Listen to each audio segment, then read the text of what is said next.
तिथं ममता बॅनर्जी मतमोजणी केंद्रावर पोहोचल्या। भवानीपूरमधील सखावत या मतमोजणी केंद्रावर ममता बॅनर्जी दाखल झाल्या।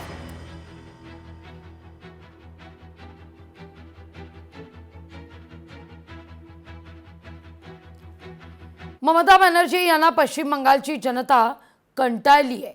भाजपचे नेते विजय चौधरी म्हणतात, बोगस मतदान नसल्यामुळे भाजपचा विजय झाला, असं देखील चौधरींचं निरीक्षण आहे। पश्चिम बंगालमध्ये भारतीय जनता पार्टीने विश्वगौरव प्रधानमंत्री यांच्या विकासाच्या विजनला या ठिकाणी मतदान केलं।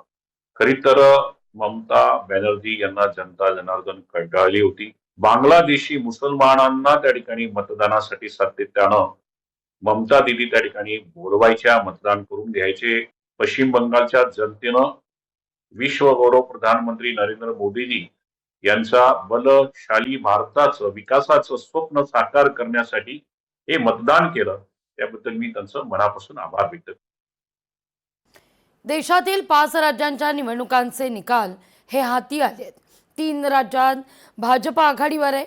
त्यात अवघ्या देशाचं लक्ष होतं ते अर्थातच पश्चिम बंगालकडे। पश्चिम बंगालमध्ये भाजपनं जोरदार मुसंडी मारली आहे। तब्बल 200 जागांच्या जवळपास आघाडी घेतल्याचं चित्र आहे। त्यामुळे गेल्या 15 वर्षांपासून पश्चिम बंगालमध्ये असलेली तृणमूल काँग्रेसची सत्ता उलथवून टाकण्यात भाजपला यश आहे। भाजपच्या या यशाबद्दल देशपातळीवर सेलिब्रेशन होत आहे। मुंबई भाजप प्रदेश कार्यालयातही महिला कार्यकर्त्यांकडून आनंदोत्सव आहे।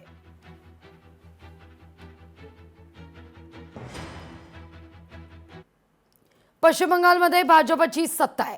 भाजप कार्यकर्त्यांनी आता भिवंडीत जल्लोष केलाय। पश्चिम बंगालमध्ये भाजपची सत्ता येताच सर्वत्र सेलिब्रेशन केलं जात आहे। भिवंडीत भाजपचे ज्येष्ठ नगरसेवक निलेश चौधरी यांच्या नेतृत्वाखाली अंजूर फाटा या ठिकाणी फटाके फोडून पेढे भरवत जल्लोष करण्यात आला।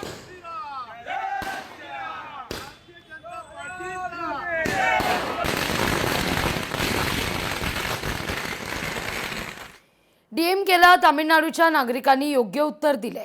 भाजप आमदार तमिळ सेल्वन यांची प्रतिक्रिया आहे। राज्यात पुन्हा एकदा लोकशाही आहे असं सेल्वन म्हणतात।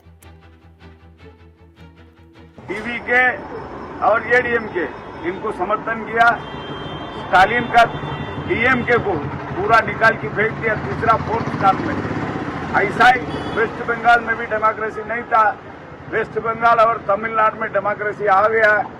यहाँ पर असली सुदंदर सम्मानीय है पंतप्रधान नरेंद्र मोदी साहब का आशीर्वाद से सुदंदर वेस्ट बंगाल में मिला, यहाँ भी मिलने वाला ही है। महाराष्ट्र का अंदर सम्मानीय मुख्यमंत्री देवेंद्र फडणवीस विकास पुरुष कैसा काम कर रहा है, ऐसा तमिलनाडु में भी अच्छा सरकार आ रहा है। तो ये गठबंधन सरकार एडीएमके और टीवी के दोनों का मिलकर सरकार बनाने वाला ऐसा लग रहा है। लोकशाही मराठी ऐका, पहा, जागरूक रहा।